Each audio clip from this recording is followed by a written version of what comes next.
Baik, Alhamdulillah. Selamat berkenalan dan selamat bertemu pada tengah hari yang barakah ini, di bulan yang paling barakah, di hari yang barakah. Subhanallah, hari Khamis hari ini kan. Tak sabar esok hari Jumaat kan. Dia kalau Khamis tu rasa relax sikit kan, sebab esok dah last kerja. 9 tahun juga saya sebagai kakitangan awam di JAKIM, Persatuan Agama Islam Negeri Sembilan. Saya resign pada tahun 2017. Setelah 9 tahun lah servis. Jadi kalau ikut pengalaman tadi dah disebutkan sikit kan, pernah jadi perunding cara rumah tangga, kaunselor. Jadi memang tugasnya untuk dengar aduan masalah rumah tangga dan bantu untuk selesaikan. Takkan balik tanpa selesai masalah tu, sama ada selesai ataupun ke mahkamah. Begitulah. Jadi subhanallah, kemudian saya pindah ke bahagian pengurusan halal, keluar masuk kilang dan sebagainya. Dan sekarang ni sepenuh masa lah sebagai pecerama bebas.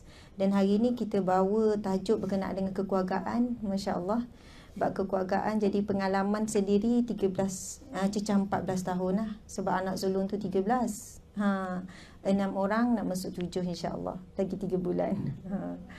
Jadi Alhamdulillah, saya datang juga sebagai seorang ibu, sebagai seorang isteri dan juga sebagai seorang anak. Betul kan?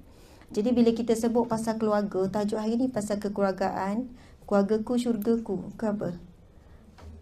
Cinta keluarga dan akhirat. Macam tu. Cinta keluarga dan akhirat.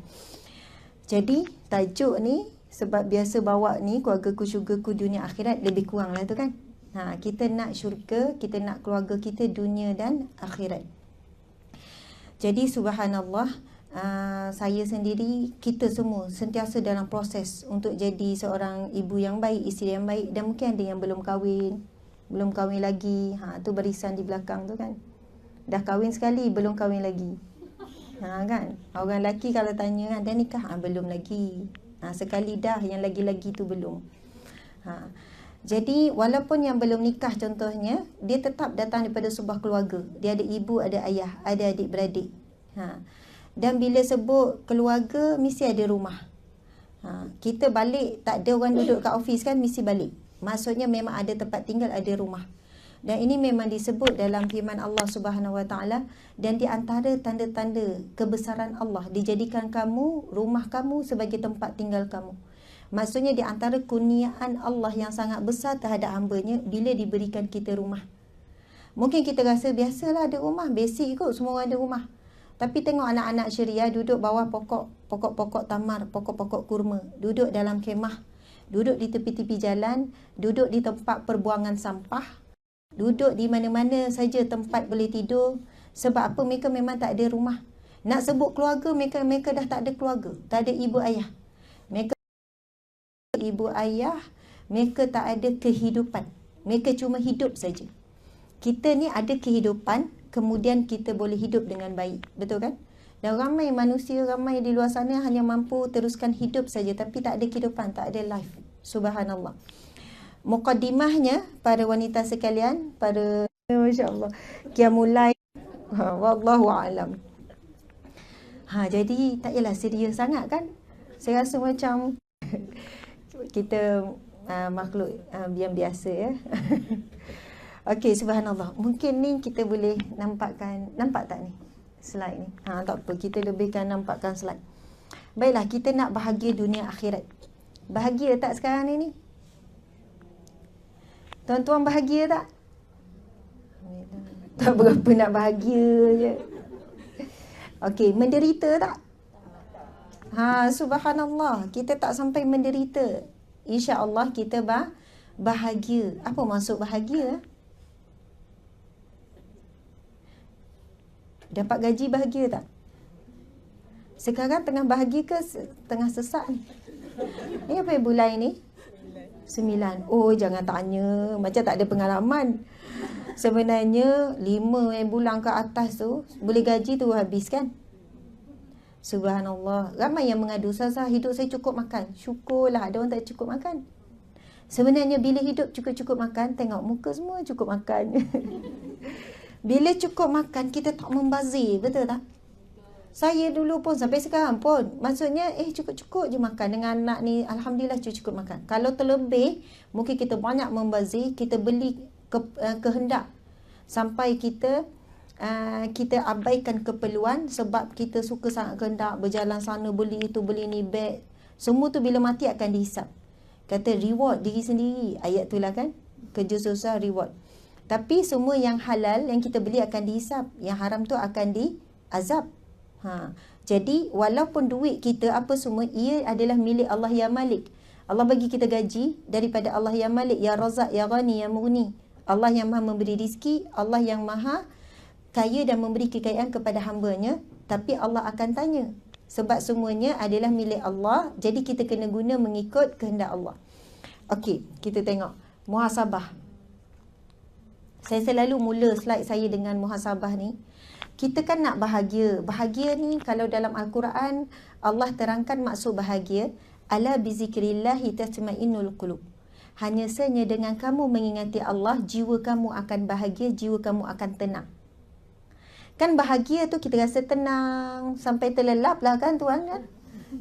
Itu tanda-tanda jiwa yang tenang. Boleh tidur dalam apa jua keadaan. Walaupun dalam kuliah. Faham tak ni? Kan relax, maksudnya tak ada masalah. Orang perempuan kalau dia mikir sangat, dia tak boleh nak tidur. Betul kan?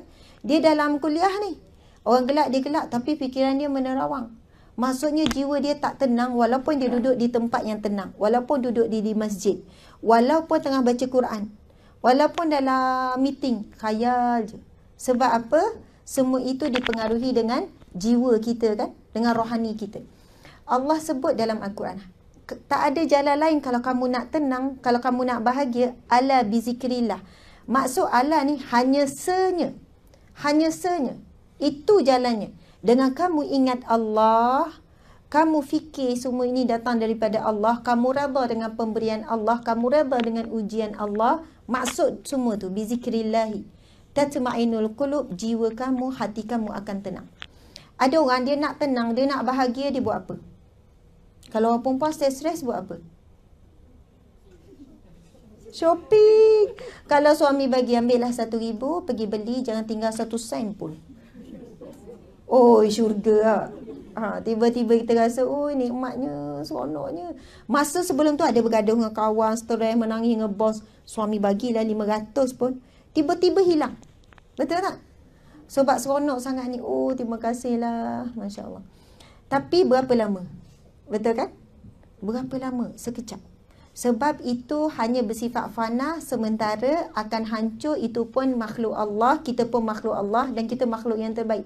Tapi ramai mana orang menggantungkan bahagia dia pada benda. Menggantungkan bahagia dia pada suami. Bila suami berubah, buat perangai, hilang bahagia. Menggantung bahagia dia pada anak-anak. Bila anak-anak okey, bahagia, update status, seronok, alhamdulillah, dah pandai sapu sendiri. Contohlah kan, benda kecil-kecil, rasa seronok, bahagia.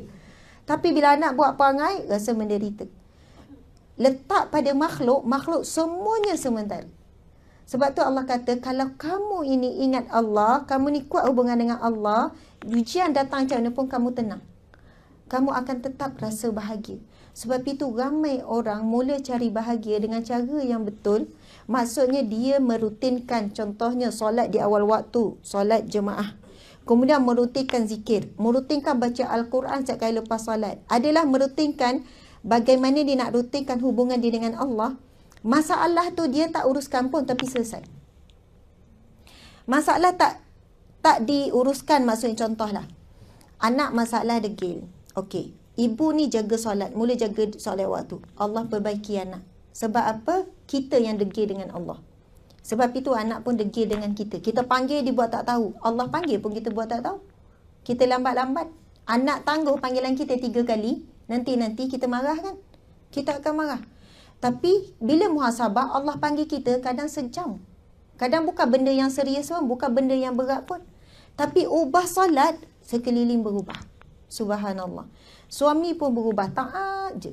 Macam tu kan.